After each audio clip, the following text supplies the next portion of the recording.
I found something that was very interesting. I hadn't ever seen it before. It's actually on the first page of Krishna book. And it kind of, first page, first chapter, first paragraph.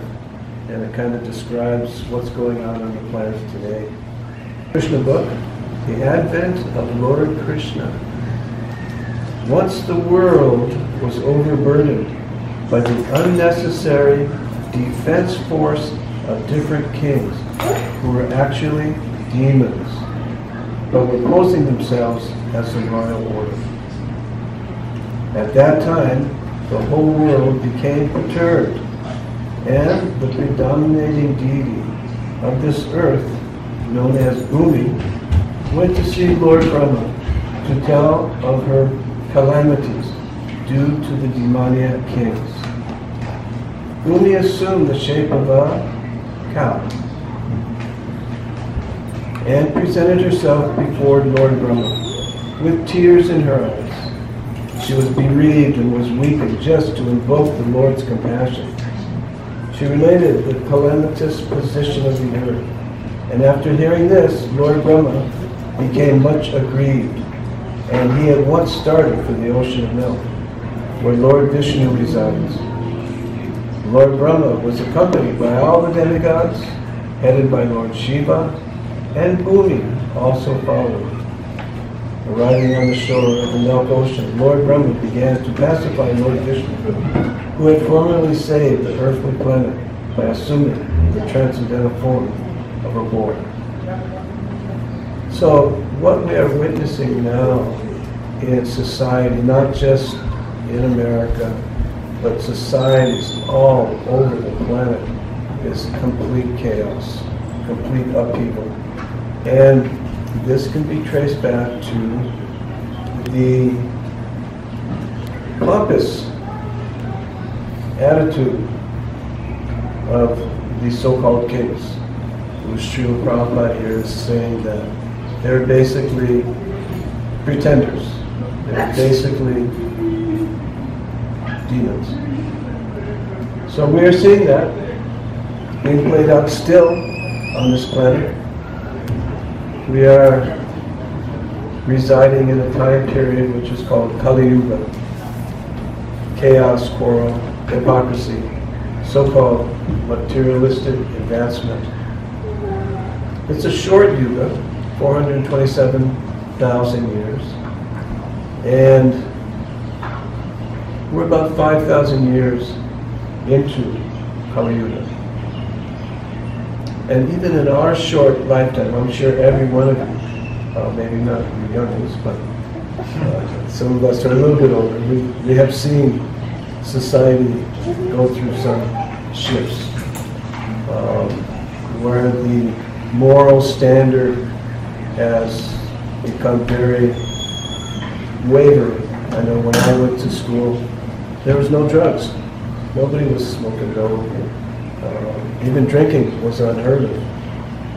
Maybe a little partying on the weekends. But around 1965, 66, I noticed in my personal life and social activities that things had changed dramatically, that there was a lot of drugs. It just, boom, it's overnight. And that changed the consciousness of people in general. Now, drugs are so common, it's completely crazy. So, you might ask, how does this play into cow protection? Well, Srila Prabhupada explains in Srimad Bhagavatam that the cow and the bull, their four legs are the four pillars of religious life. Truthfulness, cleanliness, mercy, and austerity. And in Kali Yuga, there's a cycle of 4 yugas, of which we're in the 4th yuga. It's the shortest yuga. It's the most corrupt. And the qualities of the yuga, the qualities of the social order are practically unheard of. Cleanliness, mercy, austerity, And the last one, which is the only leg which is still left standing, and it's trembling tremendously. And what is that leg? Truthfulness. Truthfulness. You know, I don't know if anybody is watching the news. You listen to NPR, National Public Radio, and it's dismal. The quality of what's going on in society. So, bringing it back to the cows again. When the cows are allowed to be killed, these four legs, these four pillars of religious life are completely being annihilated. And truthfulness is the last one that just keeps being whittled away. Srila Prabhupada explains, this is just one example that I read about Bhumi, who takes the form of a cow, the deity of the planet, Bhumi, who takes the form of a cow. And in Srimad Bhagavatam, Srila Prabhupada explains in Canto 1, Chapter 16, text number 18, that the cow, she is the presiding deity of the earth planet. This particular personality, as we know as Bhumi, takes the form of a cow. And Dharma, religious principles, it takes the form of a bull. So if we continue to allow them to be murdered, then we can continue to watch these principles of religion continue to disappear. So I'd like to read you a particular verse and purport that Srila Prabhupada has given to us. It's Canto 1, Chapter 17, text number 3. Punishment and reward of Kali. Kali is the personality of Kali Yuga. And he appeared after Lord Krishna and his entourage had finished up their pastimes. And they had left the planet. So Kali is basically a coward. He wouldn't show up while Lord Krishna was still here, exhibiting his pastimes. So,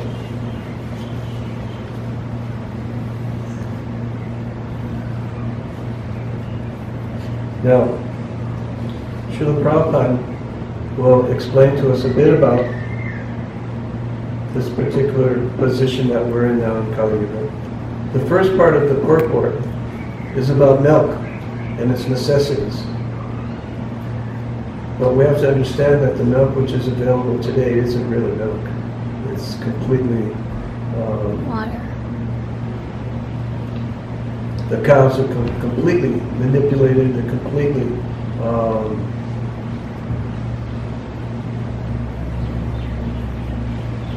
taken abuse of, right from the very beginning. There's artificial insemination. They don't even have the opportunity of being visited by a bull. Everything is artificial. That's a whole other story. So this is Canto 1, Chapter 17, text number 3, Punishment and Reward of Kali. Although the cow is beneficial because one can draw religious principles from her,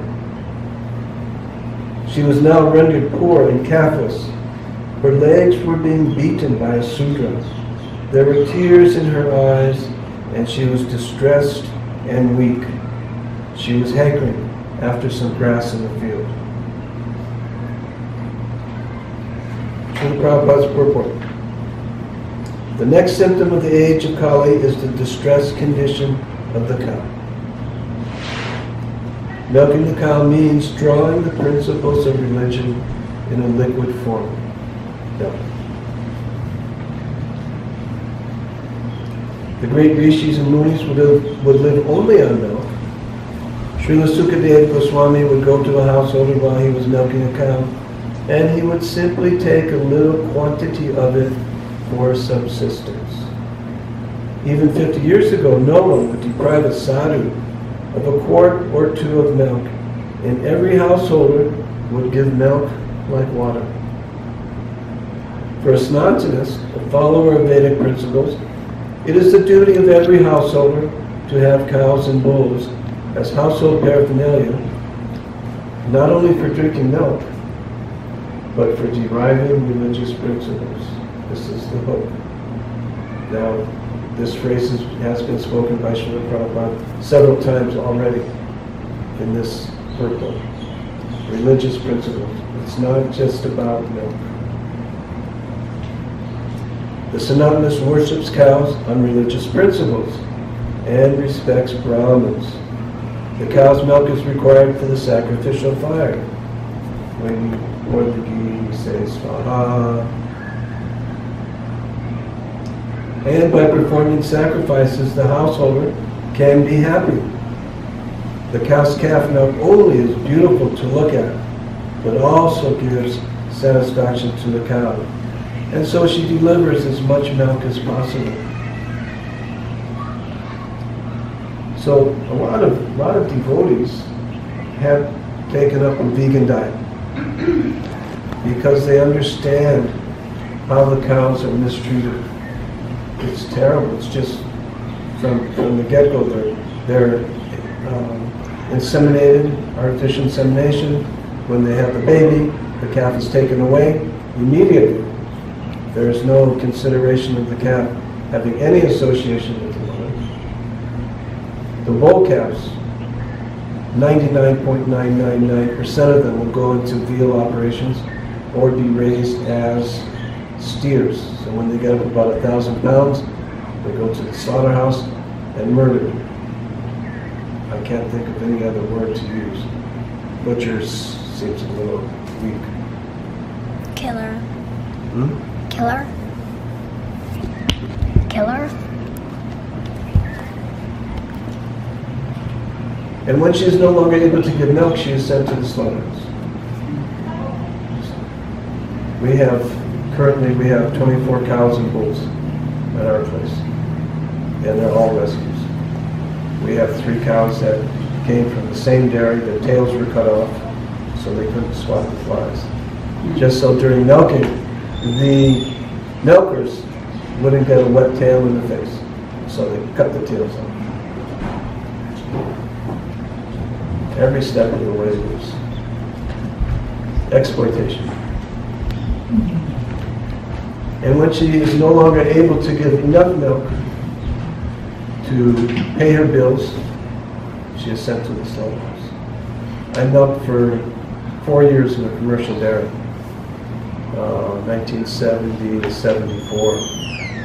And the first thing that the owner of the dairy told me, he said, I look at my cows as dollar signs. If they don't give enough milk to pay their bills, I send them to the slaughterhouse. That was it, dollar signs. There's no personal relationship. So, a lot of devotees have taken up a vegan diet because of compassion. They understand what's happening with the cows, and they don't care to support those activities. A lot of devotees are taking up protecting cows. I know there's one cow here. Radha? Radha. There's a wonderful family here. Balaram and his wife Vishaka. They're wonderful cow, Radha. She's so sweet. She loves to lick. She loves to be hugged. So the more we can show the example of taking care of cows, the better. And it's not that these devotees who have taken up a vegan diet, it's not that they're vegans. They follow a vegan diet because of compassion. They don't want to contribute to the exploitation of Mother Bhumi. So, the vegans, we're actually at war in this whole situation with the cows, with milk. And this war, it's a big war. The whole planet is murdering thousands and thousands and thousands of cows every day. So we have a philosophical educational points to educate people about the spiritual importance of the cows and not exploiting them. Now the vegans, every once in a while you'll see in the newspaper, such and such dairy goes out of business. They don't have the demand for the milk, so they can't stay in business. Business means supply and demand. So what the vegans are doing, they are going after the economic development of the dairy industry. Business needs supply and demand. If there's no demand, the supply has to shrink. So every once in a while in the newspaper you'll see that these dairies are going out of business. So in war, there are different allies who are fighting for different reasons to overthrow the opposing party. So now I'm going to read the next half of Srila Prabhupada's purport. Srila Prabhupada's purport is going to change. He's told us now about the necessity of milk from protected cows. It's not just milk, but it's for deriving religious principles. Now, Srila Prabhupada. Now, by the way, Srila Prabhupada, before he came to America in 1965, he was translating in Vrindavan the first canto of Srimad Bhagavatam between 1962 and 1965. Srila Prabhupada translated the first canto, and it was published before he even came to America. So Srila Prabhupada is already putting these thoughts and principles forward. The cow's calf not only is beautiful to look at, but it also gives satisfaction to the cow, and so she delivers as much milk as possible. Now, Srila Prabhupada says, but in the Kali Yuga, the calves are separated from the cows as early as possible, for purposes which may not be mentioned in these pages of Srimad Bhagavatam. The cow stands with tears in her eyes. The Sudra milkman draws milk from the cow artificially, and when there is no milk, the cow is sent to be slaughtered. Now, Srila Prabhupada classifies these activities. These greatly sinful acts are responsible for all the troubles in present society. People do not know what they are doing in the name of economic development. The influence of Kali will keep them in the darkness of ignorance. Despite all endeavors for peace and prosperity, they must try to see the cows and bulls happy in all respects.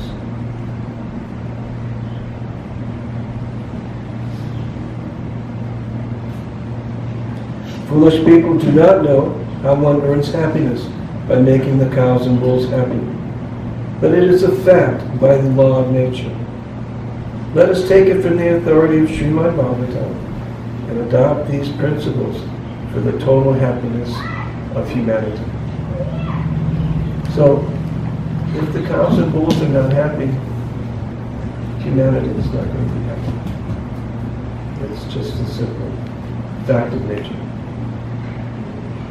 So, we have taken up this service.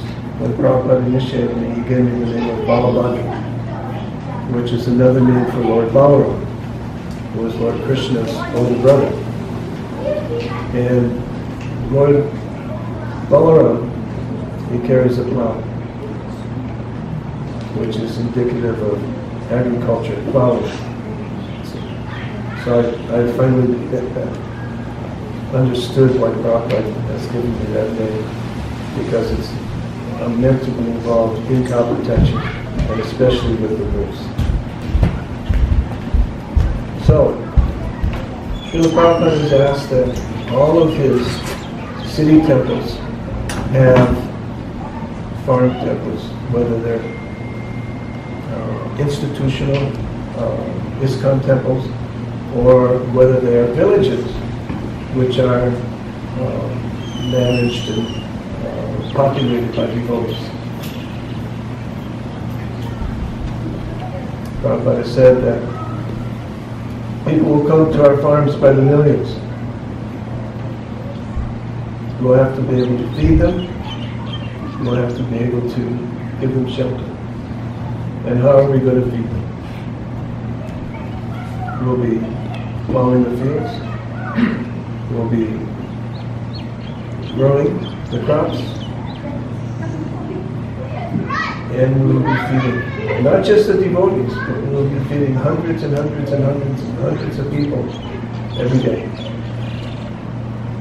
Prabhupada told us also, books are the basis, isn't it? But Gita Nagari Parmananda used to say, bulls are the basis. The bull is the backbone of the family farm. He's not the soup bowl. He is the backbone. When we're working with the bulls, they're the ones who are doing the work. I'm just walking next to them, talking to them and giving them commands. Get up. G needs to go to the right. Needs to come to the left. Whoa. Needs to stop. So, spending a day with the Lord is very satisfying work. And Mother Bhumi likes it. She's not so happy for the tractors to be, pounding around. But when the bulls are working, they're walking on Mother Bhumi, and it's like giving her a massage. And sometimes they'll pass urine, sometimes they'll pass stool during the course. But this is Mother Bhumi also very happy. It's living with cows. Cows are in the mode of goodness. So when one is living with cows, one is living directly with the mode of goodness. When one is serving the cows, one is directly serving the mode of goodness. And by working with the cows, by serving the cows, by serving the bulls, we also can find ourselves going more and more towards the mode of goodness.